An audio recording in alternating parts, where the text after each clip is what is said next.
What's up, everybody? Welcome to the Dragzine Podcast. Once again, I'm your host, Senior Editor Brian Wagner. This week, we got Tommy Franklin on the show, busiest man in show business. I swear, he's always got something going on, driving all around. What's going on, Tommy?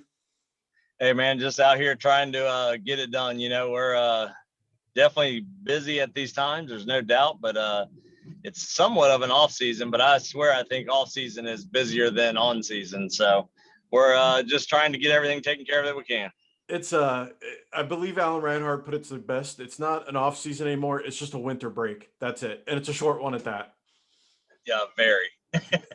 And not to mention, I think this also kind of shows, some of the viewers and listeners.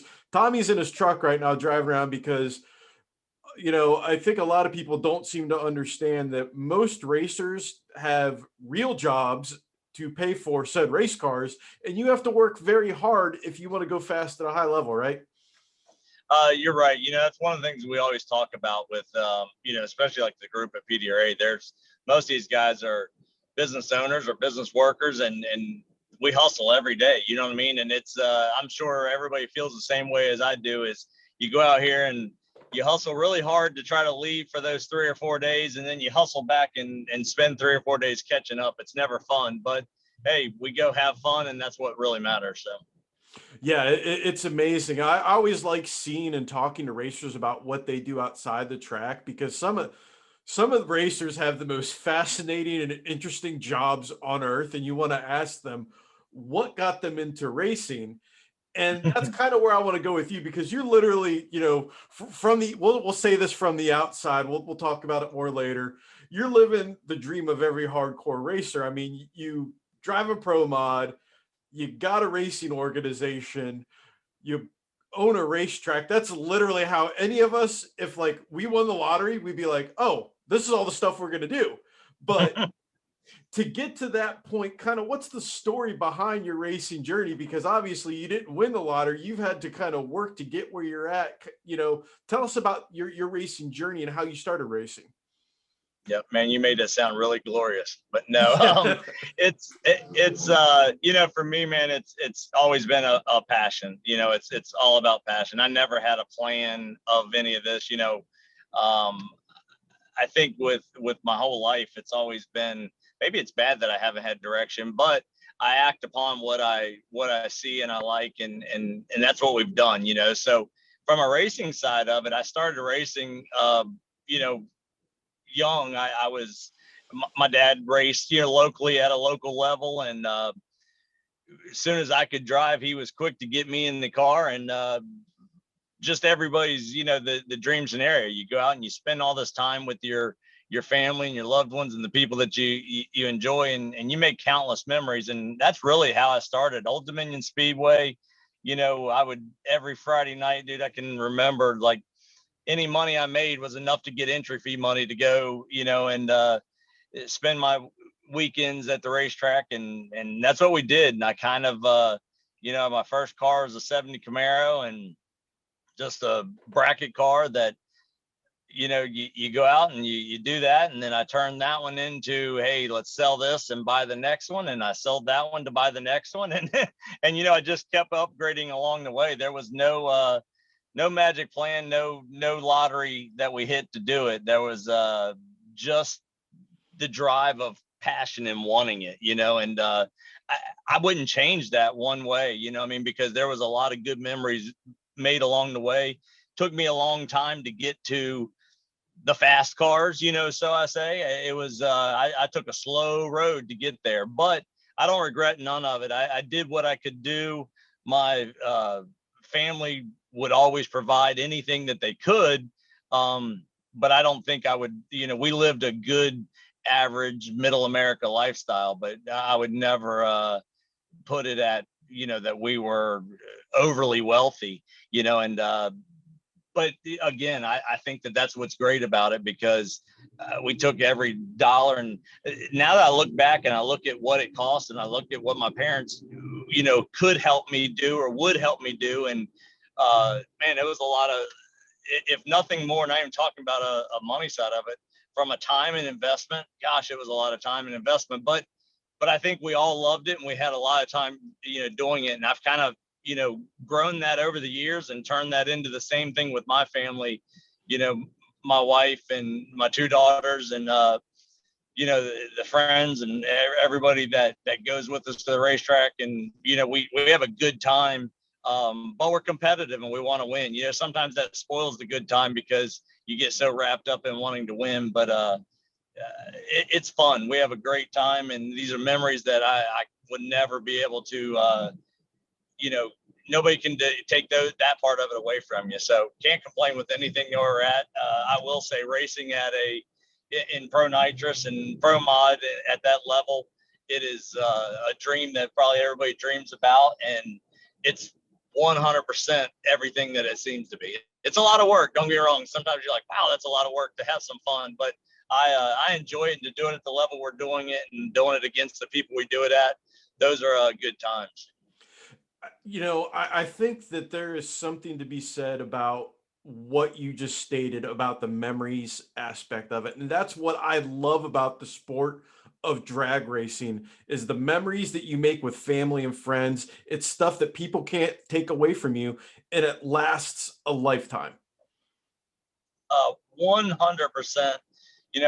As we get older, we obviously mature, or maybe we don't mature. I don't know. I don't think I've matured yet, but I think what we do is you start looking back more than you're looking forward, right? Because you slow down, you do different things, and you start realizing that, hey, there's some things that life changes every day. But there's just, those are memories that are irreplaceable. I did this with my dad a lot and enjoyed that time, and probably didn't recognize it when I was doing it, right? When you're in the heat of it, you don't recognize it. But it was fun. My mom, my dad, everybody, and that's graduated into my wife, my kids, my friends. Like I said, you can't change that. You can't change what history has done. You can't change what memories we've made. Races you win, races you lose. They're all good. Sometimes you got to put that into perspective for yourself, but I enjoy every bit of it. And I tell everybody that comes to the racetrack, it's now that, we have a series, you have a racetrack, you start seeing things differently, because as much as every round is, you have to have that round. The real truth is, no, there's still another round to race, and as long as you get to come back and do that, that's all that really matters. Somebody's going to remind me of this. I guarantee it. Because next time I lose for 3,000 or whatever that is, and I'm, throwing a fit, somebody will remind me that, well, man, you can still race tomorrow. But I need that reminder too, but that's things that are irreplaceable. And I encourage every family out there that can do it. You see so many junior dragster families doing it, and, first thing that happens is the moms or dads are irate and screaming and this and that because, their little, son or daughter, they weren't happy when they left, but the real truth is there's life lessons where life is not easy. And, I don't know. I'm sure nobody prepares us for this. There needs to be a better preparation, but life's not easy. It always throws you a curveball. And I've just realized that, hey, you got to take what you have and you try to make what you can make out of it. And, I think that's the truth, but you still got to have fun while you're doing it. Yeah, and drag racing teaches you so many good lessons, and I think it's hard to recognize maybe some of those lessons at the time and how positive it can be and what you can learn from it at all levels. Because I've seen, like you said, the junior parents lose their minds. I've seen bracket racers fist fight. I mean, you need to take a step back and sometimes realize what you've learned from a negative and really turn it into a positive. No, you're right. And you see that people do it, you know what I mean? It's very interesting to see, after you've done it for a little bit, you see somebody come in and you see the fit that they're throwing or whatever it is. And then a couple years into it, they've changed. They're like, man, this is just about good time that I'm spending. Because I've said it, drag racing is probably, in my opinion, one of the humbling sports out there.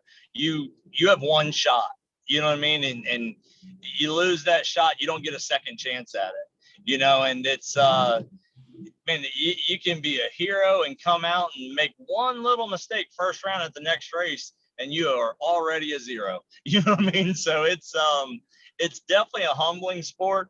I think that's hard when you have kids, and I mean, we see it all the time on the PDRA junior level. That, dude, it's a brutal class. I think one of the hardest classes we have over there.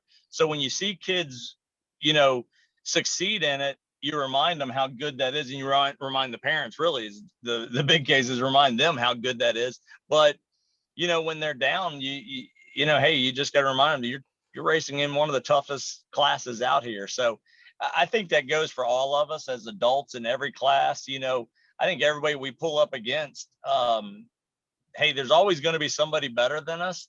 And when you're on top, that ride is so nice, but it never lasts long, So I just think that after you do it, you start realizing that, and it's like, wow, that's good time. And it really is, I think that, but it's valuable life lessons that I don't think anybody recognizes what's actually the life mold that you're setting while out here racing, whether you're racing with family or not, but you're racing with friends, or you're racing with peers, you're racing with people that have already experienced something that you haven't experienced yet. And when you stand back and watch, and if you can take any information from the ones that have done it right, it's like, wow, this is good stuff. It's valuable information that sets a life tone. So tying into that, pro mods are probably some of the most insane and gnarly vehicles, door cars you can try to wrestle down a drag strip. They can, again, humble you in a second and teach you a lot, no matter what level of racing you're at. We've seen it before where steely-eyed veterans have been humbled, rookies have been humbled. It doesn't matter. Let's go back in time, Tommy, and let's talk about the first time you let go of the button in a pro mod, because I'm sure you probably remember what it was like the first time that car was set on kill and you had to let go. What was that like? I'm just going to say it's one of the adrenaline rush side of it is as cool as can be. I ran some Top Sportsman stuff, then I ran some pro stock, Mountain Motor pro stock stuff, and then I ran pro mod. Every one of them are great, and I love every one of them. And the adrenaline's adrenaline. I don't even know that it matters how fast you're going, but adrenaline is amazing, and the feeling that it gives you is great. But I will say, a pro nitrous car, it is one cool ride. You know what I mean? It is. I love it. There's those times that it's funny as a driver. We talk about this all the time, that a confident driver is a better driver, right? When they know they got a good car underneath them, they let go of the button better. They do everything that they do better. And I think that's great, but it's the same as when you don't know where that thing's going to go. It changes that, you're sitting there, you're tensed up on the button and you're letting go. And it's like, oh boy, what are we getting ready to have now? But it is a cool ride. You know what I mean? It is. It's they're fun. You get out here with lockup torque converters and things like that, and you get out 200-300 feet, and these things are power wheeling in the middle of the racetrack. Dude, that is nothing cooler. I'll say it. It's just, there is nothing cooler. It is a fun ride, and you take one of these things 300-400 feet and just toting the front tires. It sets down, and it's quick to give it a, oh yeah, baby, look at that. Get your attention in a hurry, I'm sure. So, this is something I want to ask you. It's probably interesting. You probably knocked a couple scoops off in your day. Definitely not the goal. What's it like as a driver when a nitrous hood scoop decides it wants to try to join, SpaceX and go into low orbit? Well, I'll say this. So when I started in Pro Mod, there's probably many that looked at me and said, what in the world are they doing? Right. But I started it, and I was convinced that we would get there one day, and we battled and it's different parts, different this, different that. You find your way. I started with I didn't go out and buy hey, this is what you got to have, and I took a different approach and did some stuff different. And some of that was wrong. Some of that was right. But I will say there's nothing like when you go down and you see that scoop exit the front end. It's like, oh boy, there that one goes. It's same thing. It's kind of like that from that time that you see it and you get out and then you look to see what the damage it did, that's the scary part, right? And you're like, oh my gosh, I hope I didn't tear up. We've seen it where we rip the front ends apart when they come out, and you start trying to figure out a way to keep that from happening. And but at the same time, you cannot be, you can't go to the starting line worrying about that stuff, and you can't be hesitant about that, and you can't tune with hesitation like that. So, I've said it. I chased my first couple years of Pro Mod and did not qualify for a long time. And I had many guys come up to me and throw their arm on me at the bottom of the racetrack, be like, don't worry, buddy, you're going to get it one day. And I'm just sitting there thinking, I think back sometimes and I'm like, were you laughing inside saying that you're never going to do it, but thanks for participating because we needed you? But I don't know what the real thought was then, but man, we had some struggles, and we definitely earned our stripes, So I say that to people all the time is, it's nice to be a front runner, but I've been on both sides of it, and both of them are just as fun. It sucks putting it in the trailer and not qualifying. Everybody wants to race. But when you do get to that point that you're making laps and you're setting personal best, maybe that's not number one qualifier, but personal best feel like a number one qualifier to racers. And there's nothing better than that. And, to enjoy that time and do it, it comes right back to that same thing, that's time and memories that you build. And that's what memories are. A lot of them are mistakes, right? Some of them are good memories. Some of them are bad memories, but they're all memories. And some of them we might want to forget, but no, I mean, it's exhilarating, and to see a scoop go off, you're like, oh boy, it just went off. But hey, you fix it, you thrash for the next round. And that's kind of the challenge to get back out there. And I've been on both sides of it, and I hate seeing a scoop go. Now it becomes a challenge that, man, you feel bad, you feel guilty when you lose a scoop, because you feel like, man, I made my engine builder look bad, or I made my team look bad. So you don't want to do that stuff, but hey, it happens. And when it happens, you don't look down on anybody for doing it. It's called an occupational hazard, as well as there's a phrase that I think every heads up racer learns at some point is well, we're not going to try that again. That's right. That one didn't work. yeah, exactly. Just something happened. You're like, well, I definitely going to look at the logbook and put that in the file of do not use ever again, right? I was just getting ready to say, some people put in their phone, do not answer. That's the one that you say, do not load. You do not load that.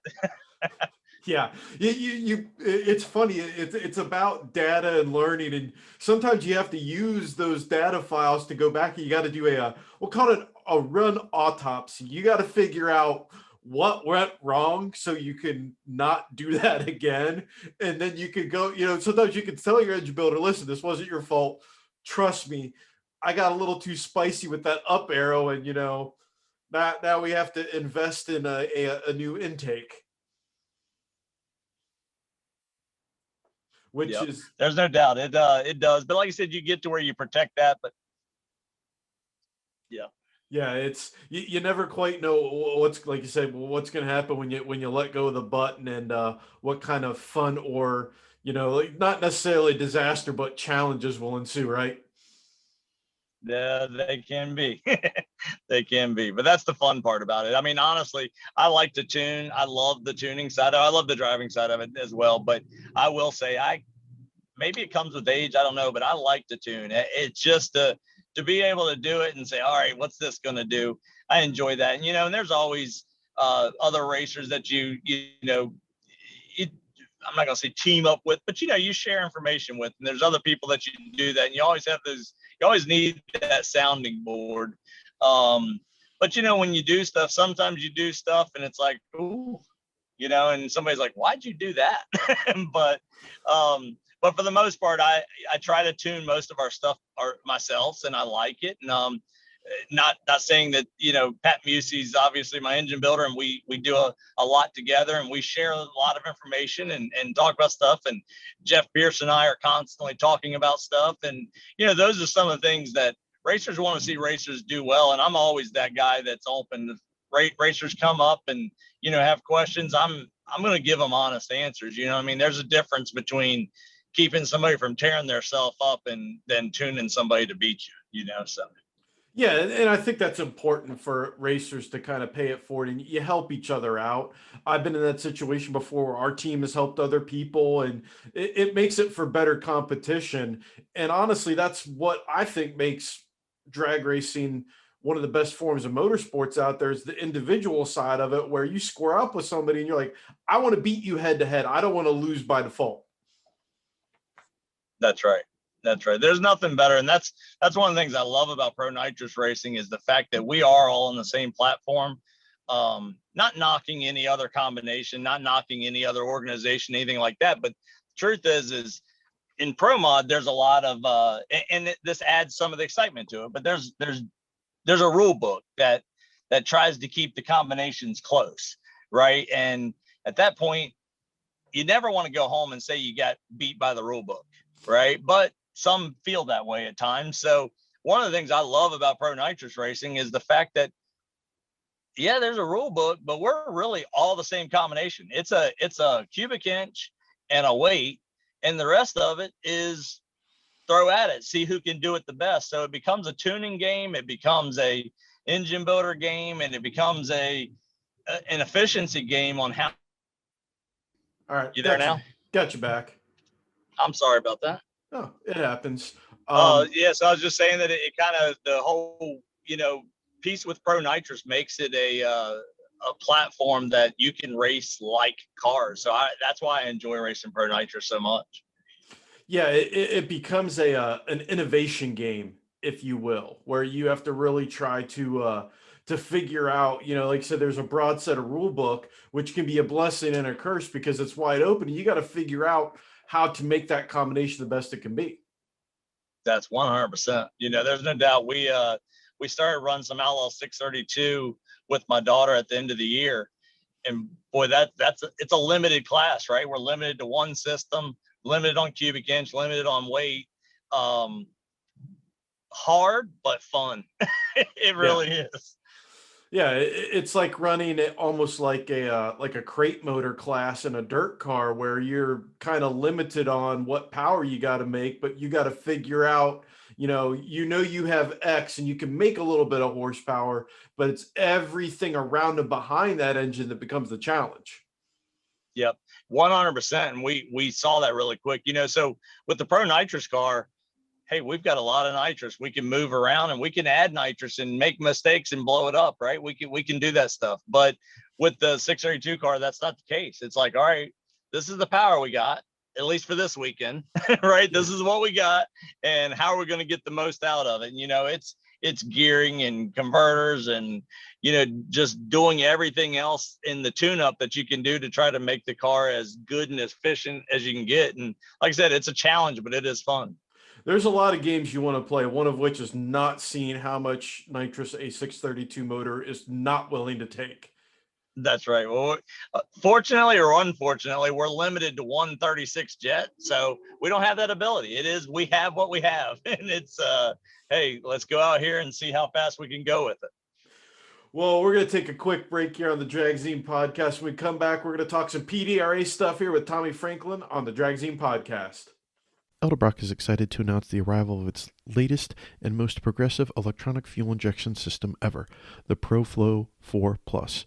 This is the most simplified engine management system on the market, providing EFI support for Gen 3, Gen 4 LS, late model GM 1 and 2 generation Ford Coyote engines, and Dodge Gen 3 Hemi engines, implementing drive-by-wire throttle and variable camshaft timing in hot rod transplant applications.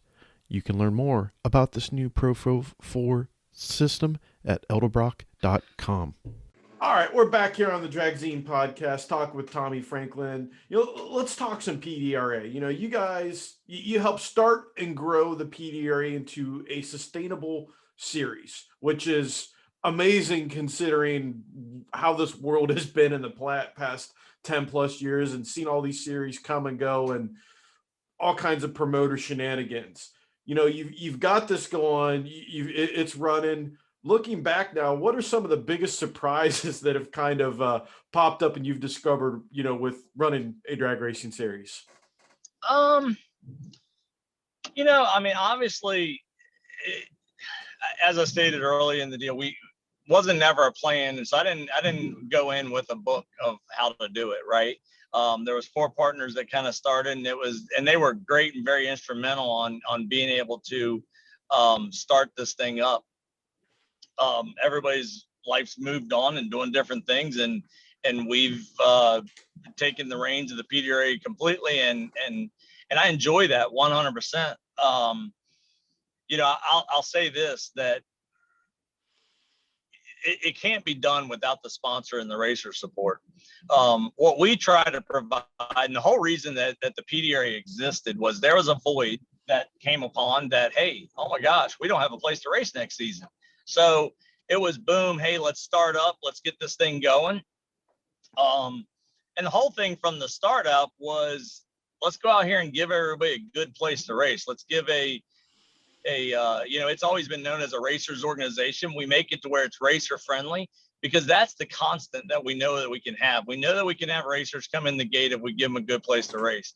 We know that we can, and a good place to race means that, hey, it's safe. It's, you're giving them good places to race, safe places to race, the ability to have good track prep, the ability to have good staffing to do it. I feel like we've done every bit of that. And I look at that of what I would want as a racer, so all of that has happened. And the team that we have is great. They hustle, they work.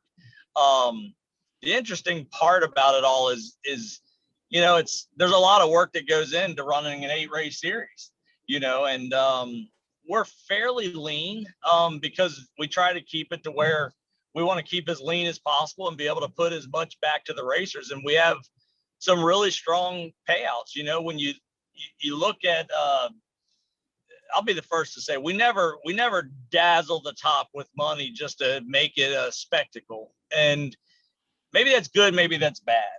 But what we do, and you said this when you said it, is sustainable.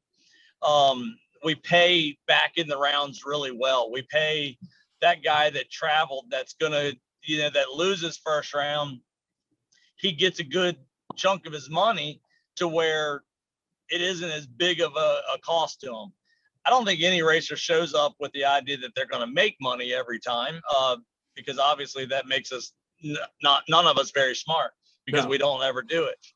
But I think the point is it feels good to know that, hey, I've got an investment of a car, and I want to be able to know that I'm not paying to race my car all the time. And yes, you still are, but we're doing the best that we can do with that. And I'll also say this, I think that the pays that are the pay structure in all of drag racing, or probably all forms of motorsport, deserve to be 2-3 times what they are. But to be able to be sustainable, and to be able to have something that is consistent and be able to come back to every year, that's what we've put together. And as the sponsor support grows, which it constantly does, and I think every one of them, and I won't single any of them out because there's a ton of them and they're all equally important. And PDRA660.com, you can see all of them and support them, please. And the same thing with our racers, man. We have the best racers in the country. And I don't say that because they're PDRA racers. I say that because it's the truth. And I think it's because we've gathered this level of racers and set the bar high. And it doesn't matter if it's in the sportsman classes or the pro classes. I'll put them up against anybody, anytime. They're the best racers out there. You put them in that rule set and come race in it, I think they're very good. I think that one of the things that we do really good is the fact that when you take out Top Fuel and Funny Car in a TV program, okay, we don't have a TV program. I want a TV program. We'll get there. But the real truth is, I feel like we exploit our racers. We give them more attention through social media channels and all of that than any other series out there does. You can go race other, series that might be looked at as a bigger stage. But when you're racing Pro Mod, I don't think you're getting as much clout as you do racing PDRA. That's bold. I don't want to step on toes saying that. I'm trying to be very careful, but I also know that, we want to exploit our drivers, let them get the attention that they deserve. And we try to do that.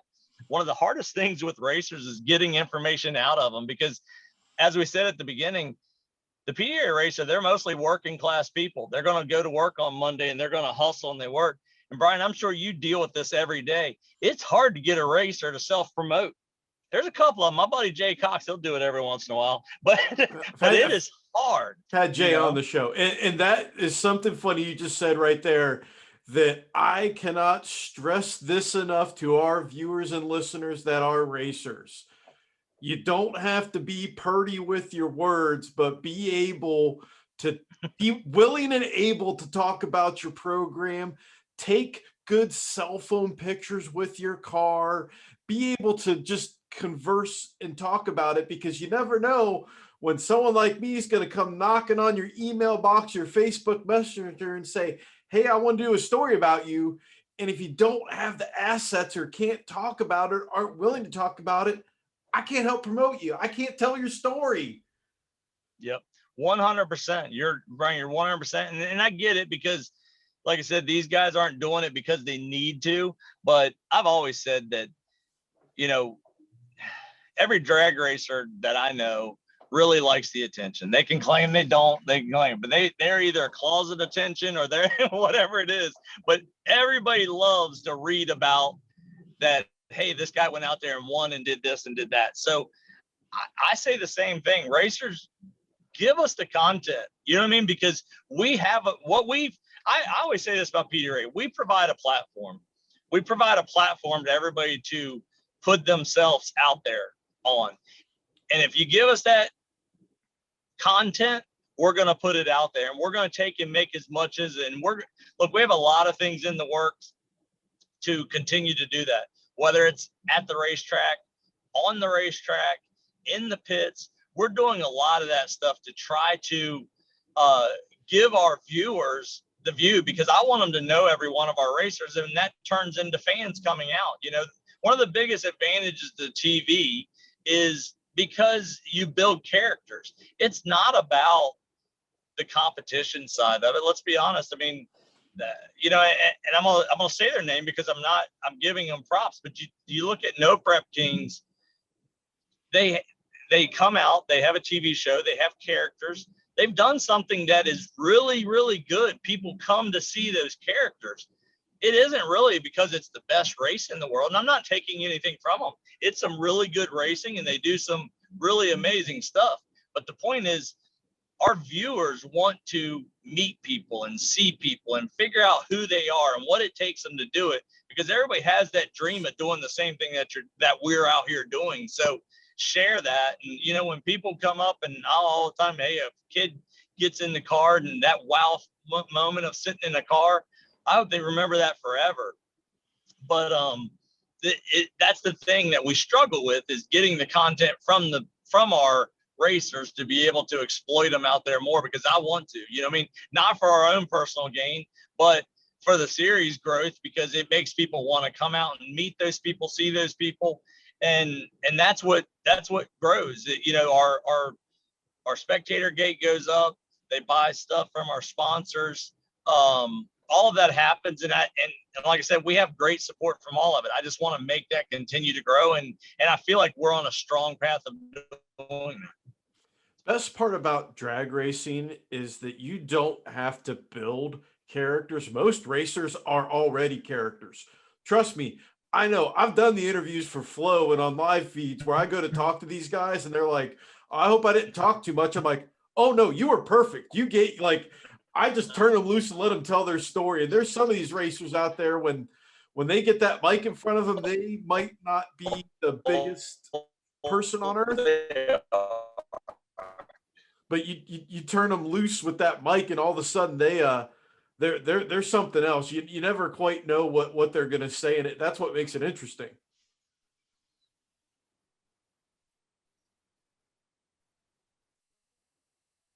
think we hit a little I, bit. I 100% agree. Like I said, you don't have to trash any. The joys of doing this via Zoom sometimes, Tom, when you hit these the technological bumps sometimes. So we can power through. Can you hear me okay now? Yeah, I can hear you fine. I apologize. As I said, I'm driving. I hope I'm not messing it up too bad. Oh no! Trust me, we're not super formal around here. We're about having fun, and it just we roll with the punches and kind of let stuff happen. Because again, like I say, that's part of drag racing is the characters and how things happen. Is like it makes it interesting. Yep. I think that everybody's story is probably the same. We all work hard to do it, but that's the thing, and that's what PDRA is built on. I know we got on the PDRA talking about it, but that's what PDRA is built on, is a bunch of hardworking people that go out and hustle and work and show up at the racetrack and support the organization. And I can't say enough for all of them. Yeah, and I've been to several PDRA races, and again, it's as a racer and as a media person, it's comforting to know when you come to an event, and this is something you guys are good at that I think a lot of people might take for granted, is the schedule, things try to stay on schedule. There aren't like, if there's a surprise coming, you're made known about it, and that makes a racer's life so much easier. It is that, the one thing that we always say this, and I always say this because, Tyler's at the helm of PDRA, running that schedule and doing all of that. And he's a passionate person about what he does. So when it doesn't go as planned, he doesn't like it. But he doesn't like someone not to be pleased with what's going on. But the real truth is, I always tell him this day after day, you got to make the right decision. Not decision based on who's mad or who's happy or who's whatever.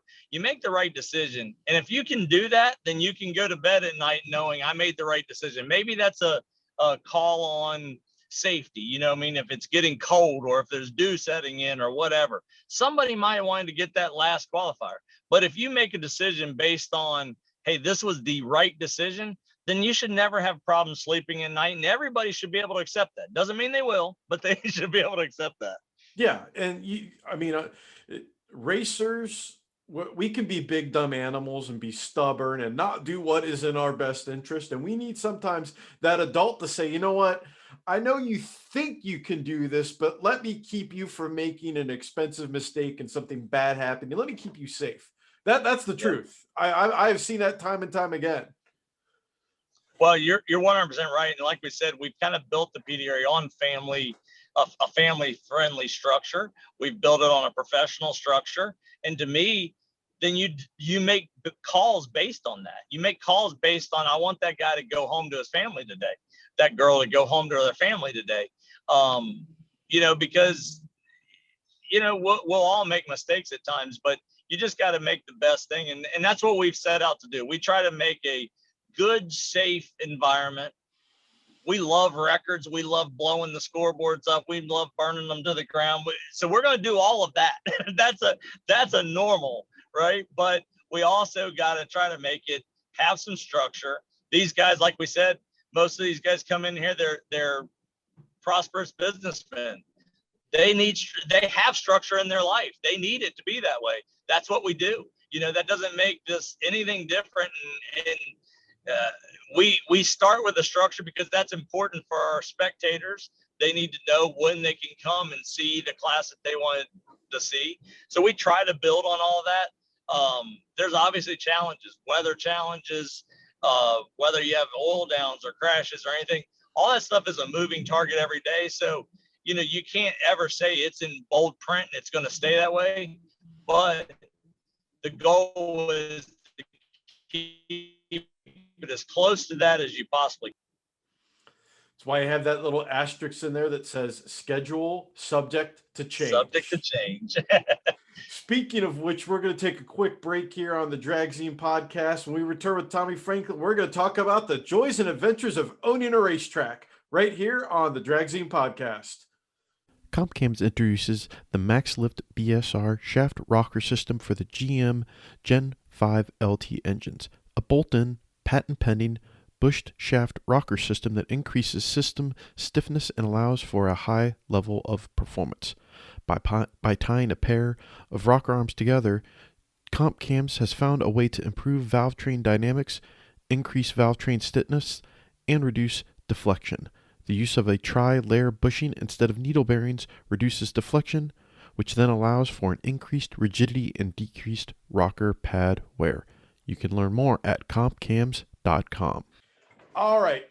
We're back here with Tommy Franklin. We've talked about driving pro mods, running a racing series. And, if you're not a busy man enough trying to run a pro mod team, trying to run an organization, you decided to say, hey, you know what, let's go buy a Racetrack. Because, that's 100% going to be a super easy business to run. So you've put the right people in place. You've got it somewhat, functioning for what can... It's so hard to put that into words, and people don't understand that racetracks are barely controlled chaos. That's the only way I could describe it. What has it been like now that you have settled into it as much as possible, owning a racetrack? So I think it's kind of like the rest, right? So we walked into this thing, never had a plan to buy a racetrack. It was my local track, somewhat local. It's an hour and a half from me. Raced there a lot. Raced a lot of EOPM there. Good old Stuart Williams, raced a lot of his stuff there. Had a lot of good times, a lot of good memories. And those good memories make you make purchases of racetracks. So, but honestly, it evolved as I didn't want to see the racetrack go away. It was another racetrack that had potential of going away. I will say that Dale Foley, the owner, did not want that to happen, right? But he was ready to be out of the racetrack business.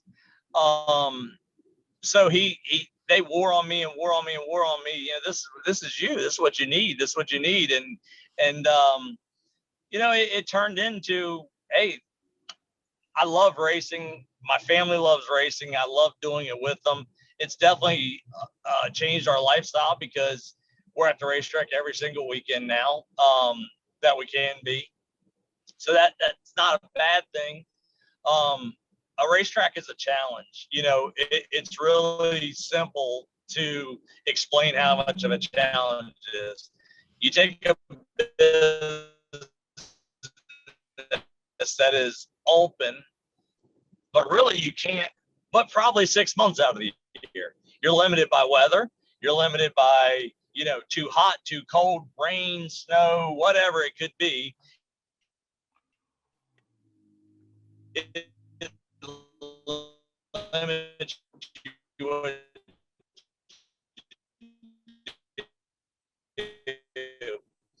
And then on the same token there, well, typically you only do that 2 to 3 days a week, really small, 2 to 3 days a week for, let's say 25 weeks a year for easy math, and 85 days to go in and make enough money to pay your staff, pay your bills, pay your power company, all those things stay consistent. Those don't stop because we're out of season. So that's the challenge of a racetrack. That's why these things are so hard to exist, and you've got to have some big ones in there to hit it on those big ones. Because you can't have a big event every week. We know that. But the problem is when you lose a couple of those big ones, then that makes the challenge even harder. So. And then you have so many different shots.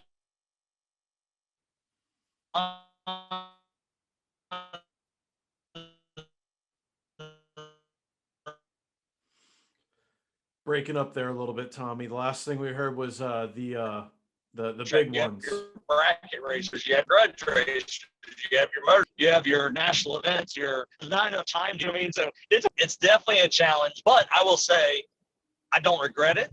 I enjoy it. I love to see people have a good time. I love to see things succeed. So when I see a family come out there and they race and they win, and you see that happiness that they have, I feel like I'm helping to create that happiness. I don't own their race car. I didn't pay their entry fee to get in, but I gave them a spot. And I love that about it. That's what I love about doing it. When you can sit at a big event, you look up at the stands and you see everybody cheering and you're having fun and everybody's just having a good time. There's nothing more rewarding than standing there as a business owner and saying, I made that possible for them today. And that's equally when somebody's mad and they didn't have a good time. It sucks to know that you ruined their day. But the goal is to make them make a whole lot more happier than you make unhappy. Yeah, it's an entertainment and customer service business at the same time. And the thing about racers that you'll probably agree or disagree on this, there's the 3 P's that make them happy: payout, program, and prep. If you provide them with those 3 things, the majority of them aren't going to complain. There'll still be some that will complain, but those 3 things will keep the majority of racers happy. You're right. You know, the probably the thing that is the biggest, not surprise. I think that the part that we lose, I tell our staff this all the time. People come to Virginia Motorsports Park to have fun. Okay. When you take their fun away, they're not happy, you know? So that's the hard part, is because it's a business. And I'm sure this is the same way for every entertainment venue, whether it's a amusement park or a bowling alley or whatever it is. But they want to come there and have fun. And everybody's definition of fun is different. So that's what you're trying to do, is let them have fun, but do it in a safe manner, that it's not taking the fun away from everybody else around you. The thing that gets me a lot of times on whether it's a racer or anyone else, is I think sometimes they forget that it's a business, right? And because as soon as you take their fun away, it's like, well, why'd you do that? You're a horrible person, you know? And that's where it gets bad. But like I said, it's not all of them. Most people understand.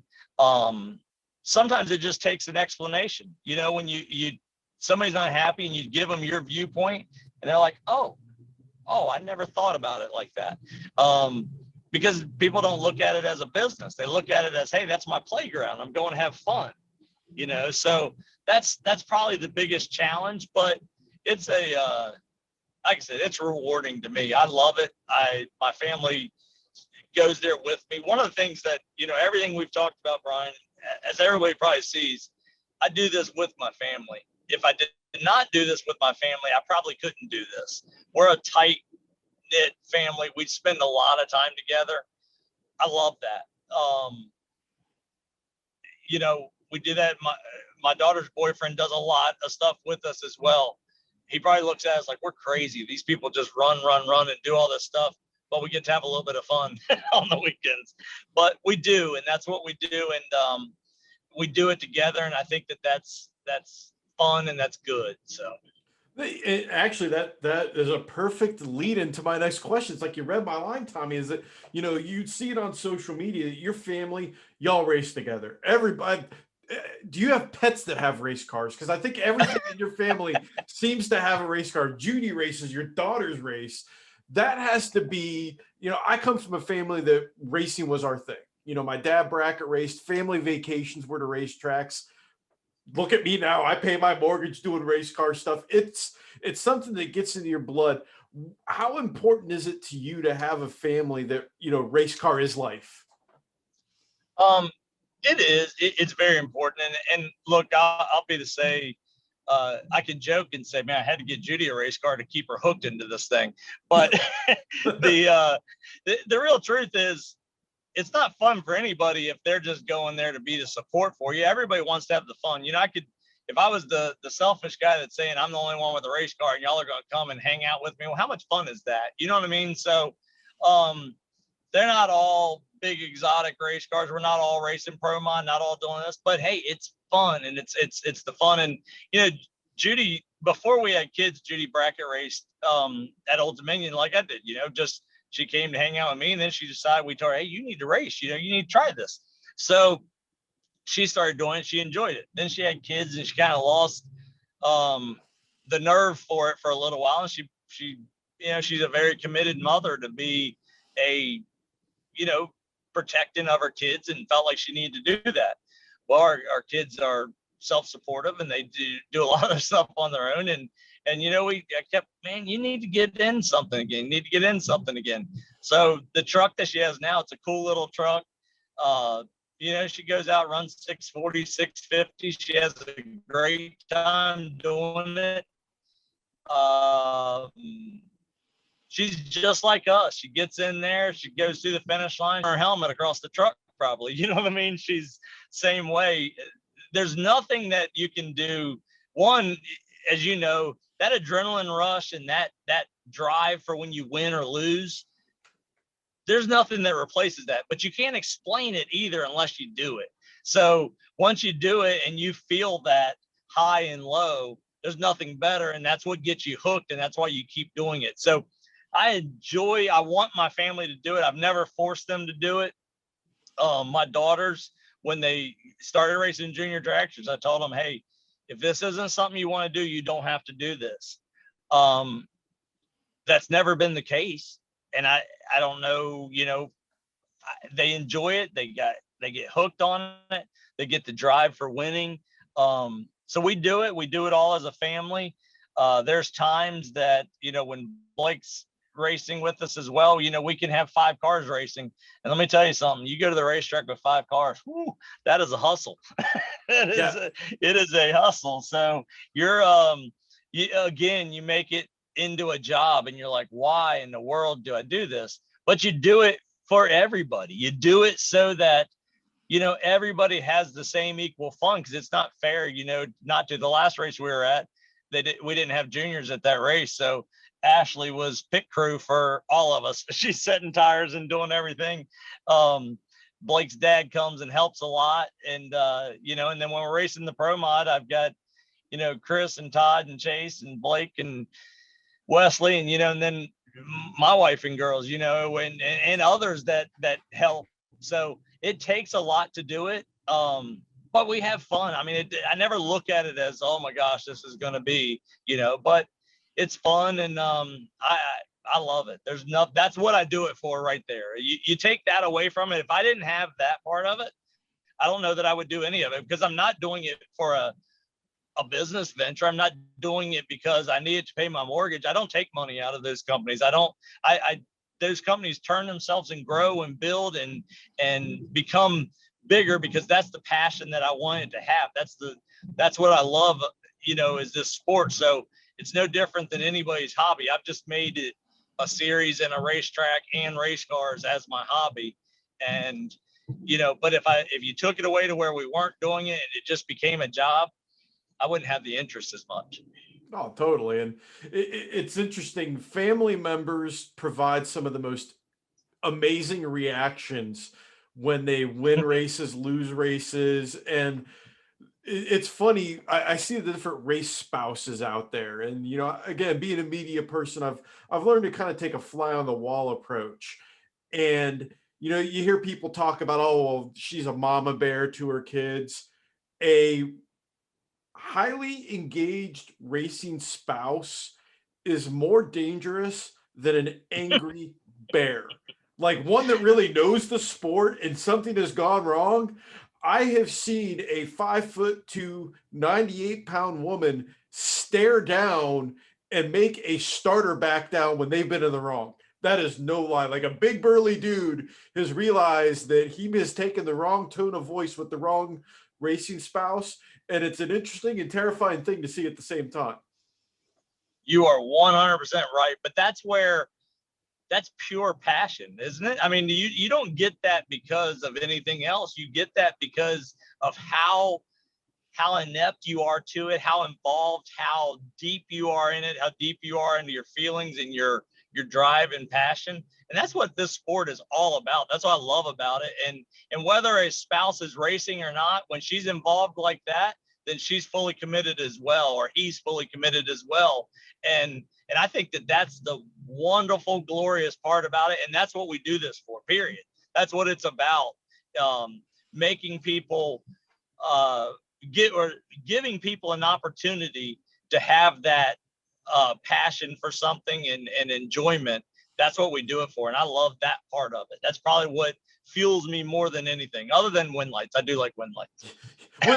Wind lights can make anybody happy. You know, that I That's think right. they're like puppies. You give someone a puppy, they're happy. You give a racer a wind light, it's like the exact same level of serotonin's going to be released.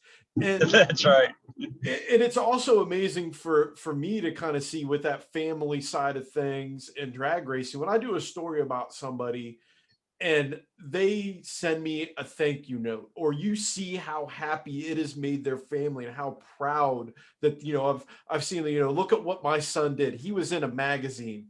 To me, it's that level of pride, I think, and what makes, you know, drag racing such an amazing, it's an individual sport, but it's a team and family sport at the same time, is just how happy people can be made by sometimes the smallest of things. Yeah, you're right. You touched on a piece that that we see, a big memory piece that has not been as big lately, but I don't think it needs to be forgotten. Print is a good thing for that, right? There's nothing like getting into a magazine and seeing yourself in a magazine. I've said it before, man. There's nothing. You know, you open up a magazine and you look for it, you know. And we do the same stuff with social media, that every media outlet, every person that comes and takes them. But maybe I'm old school, whatever it is, but print is a culture a little bit, and I hope it stays that way. We're a different culture today. You know, everything is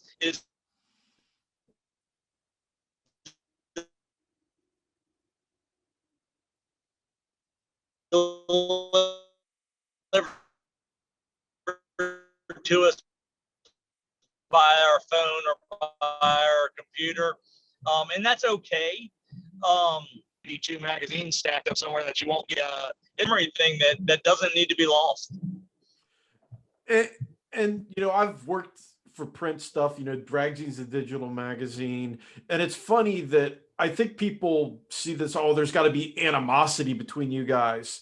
Not at all, because in my opinion, the more people we have doing drag racing legit media, the better, because it puts drag racing out there that much more, and people are going to tell stories different ways. They're going to have different views on things, and it the more we have out there, the better the sport is going to be.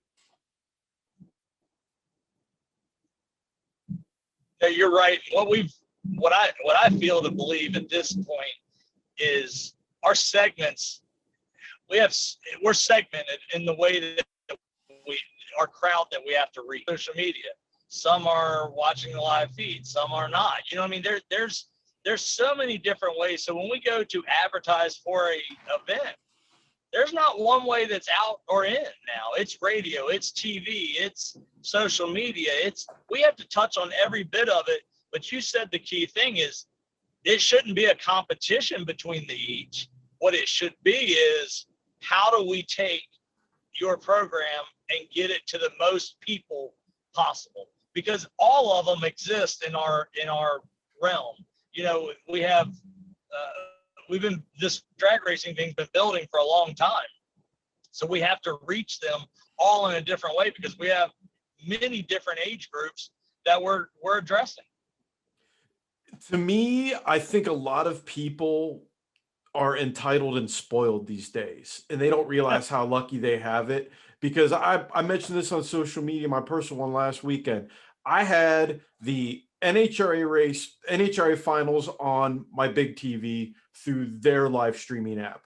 I had the race in Orlando up on Flow Sports. I had a dirt track late model racing race up on Flow, and I probably could have put a couple more races if they had up on there as well. We are so spoiled for the amount of entertainment you can get racing wise these days, for, you know, through live feeds and the subscription based stuff that you would never be able to watch 10 years ago, 15 years ago. Now I could travel all over the country and watch USAC races for $150 a year.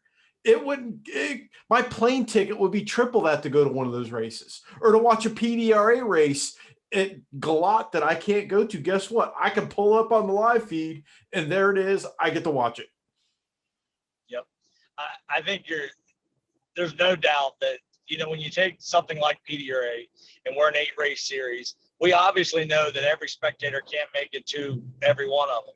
The ones that do, you're awesome. So that's why we have a live feed platform, because what we want is them to follow us. But then when we're in town, we want you to come get that different experience, because the in-person experience is completely different than the live feed experience. You get to see that person that you cheer for. You get to meet them, see what they do, see how their pit goes. Because look, some of these pits, the best race is in the pits, right? There's no doubt. So that's the beauty of it, is you're right. You get to see it all, and you get to see it right now, because, entitlement or whatever we want to call it, what we do know is this world right now is give me now. There is no wait, a couple weeks to see the results or hear the results, or wait for the newspaper to come to get it or whatever. It is a give me now world. But the fact is we have the ability to do that. So that's the great part of it. We need to embrace all of that, and all of it needs to be embraced. But at the same time, the support has to be there in the in-person when it can be. Yeah. And for me personally, my rule is typically I try to make it to big events that are like an easy one-day drive. That way, if I want to go there and back, I can do it, no problem. To me, that's doable. If it's going to be a long day, depending, like I've done days where I've literally spent more time driving to and from the event than I spent at the event, because I wanted to be there. And that's the thing, is being there is such a great experience. And I think drag racing fans sometimes get lazy and don't take advantage of supporting your local, go to a local Friday night show at your track and just go check it out. You never know what cool stuff you're going to see. Oh, well, it's just a bracket race, but you don't know when there's going to be something cool there testing. Go bracket race. Oh, it doesn't matter if you've got a 22-second diesel truck. Go race. You might win a little money, but I guarantee you're going to have fun, and you got to support your local tracks. That's my soapbox moment. Sorry. No, you're 100% right. But the biggest key you said is take your car out on the racetrack. It's no harder than what you do driving up and down the road. I don't care if it's your daily driver. Go out there and do it, because once you do it, you're pretty hooked. What I see people do is they're scared to put themselves out there like that, right? We're so easily judged. But hey, go out there, put your car in the lights, spend 20 minutes to watch what happens with everybody else, and then go do it. It's nothing better than doing it. And once you do it, you'll probably be hooked. Being there, experiencing racing is something I love. Doesn't matter. I love going to dirt track races because that's an interesting experience. Tractor pulls are wild. First time I ever saw turbo explode was at a tractor pull. Just going to all these different events. I've turned on wind lights. I've run it up at events. I've been the guy that was a track delay because my junk decided it didn't want to run on the track anymore. Been there, done it all, but it's the experience and having fun that matters the most. You're 100% right. Well, Tommy, I always like to have fun with my guests and ask interesting questions. And I got a pretty good idea where you're going to go with this answer, but I'm going to ask it anyway. I'm not going to throw the caveat out there because I could force you to have an interesting answer, but we're just going to see where this goes. We're going to do a scenario-based question for you. Oh, boy. It's the final round PDRA Bridals World Finals. Pro Nitrous title is on the line. Final round. You're in control of your own destiny. It's you or the other guy in the other lane. Whoever wins it wins the title. Who is that racer that you would just love to beat to win that title anytime? You want to beat them like a Cherokee drum to win that title. Who is it, and why do you want to beat him so bad? Whew, man. I got names popping through my head right now. I think the obvious becomes right now is Jim Halsey, because he's been on a 3-year run and we need to put a stop to that. Right. I figured that's where I was going to go. Yeah. It's, I love racing them. Jim and I have some really good races, and it's funny because you get it and people come up, man, are you going to be able to beat him? You going to do it? You have that whole group and cheering section. That and again comes back to that's what we do it for. But people are, man, you gonna be able to beat him? You gonna do that? Look, I've been on both sides of it at this point. I'm happy. I'm proud that I can say that. I've been on the winning side of it, and I've been on the losing side of it. Yeah, he's the guy. He's the guy right now to beat. Obviously, he's three-time champ, 3 years in a row. Got to be a stop to it. I'm just going to add in there, for whatever reason, Jay Cox and I race so good together. It's one of those deals that I'm like, I really enjoy beating Jay, and I really hate losing to Jay. I hate losing to everybody, but it's something about it. So I'm just going to say it's those two. But Halsey's probably got to be at the top right now because he's at the top. They're a great team. They race very good. They're very consistent. They're what you have to be to win championships. They're doing it good. So of course you want to beat who you feel like is at the top of your game. And we made some strides at the end of the year, and I feel very good going into the off season. Kind of had some stupid things go on that kept me from getting there, but I feel good going into next year. The game's on. And again, that's what makes drag racers, that they're built a little bit different, is it's an individual sport. In a circle track deal, you might have some outside interference from a lap car, but in drag racing, it's a lot like, I guess, I grew up wrestling, and, when I was younger, it's a one-on-one sport. It's you and that other person. There's nowhere to hide. Usually there's nobody else to blame. And as a drag racer, you want to beat, when 3 bulbs are lit, that person in the other lane is not your friend. You want to beat them. You want to win, and you want to beat the best to prove that you're the best. Nobody wants to win on a broke by. You want to go out there and be able to literally rip the soul out of the dude next to you. It's just that's how the competitive racers are. I'm glad you put it that way, because I was getting ready to say it. Not only do you want to beat them, you want to pulverize them, right? You want to make it look bad. You want to you don't want a 001 margin. You want to just, as they would say, gap them. You want to do it bad, not in a harmful manner, but hey, that's what you want to do to your competition. And I'm 100% on that. And I'm sure everybody pulls up beside me is the same way. I do want to say one thing that, Brian, I want to ask you a question. And this is from a racer standpoint. How many excuses have you tried to come up with when you lose until your friends or crew get to you? My gosh, that's the hardest thing in the world, isn't it? The excuses you got to try to use to rationalize sometimes. It's, tire shake, this happened, that happened. I was distracted by a butterfly flying across the track. The car made a funny noise. The excuses will fly, but 10 times out of 10, your crew is not going to let you live that down ever. No, they don't. And it gets to, the first thing that goes through your head is, man, how can I get this off of me? But then you realize real quick, and they get to you and you're like, I'm sorry, I screwed it up. Because that's my problem, is I feel like I let down somebody when we don't win. And look, we race as a team, and probably the hardest one on me is my wife. She'll tell me if I screw something up. Man, what's the deal? Why'd you do that? But I will say that, we race together, but yeah, you're right. They call right through the crap and just say, yeah, man, not what happened. It's funny we were talking about being competitive, and Jason Lee races with you guys a lot.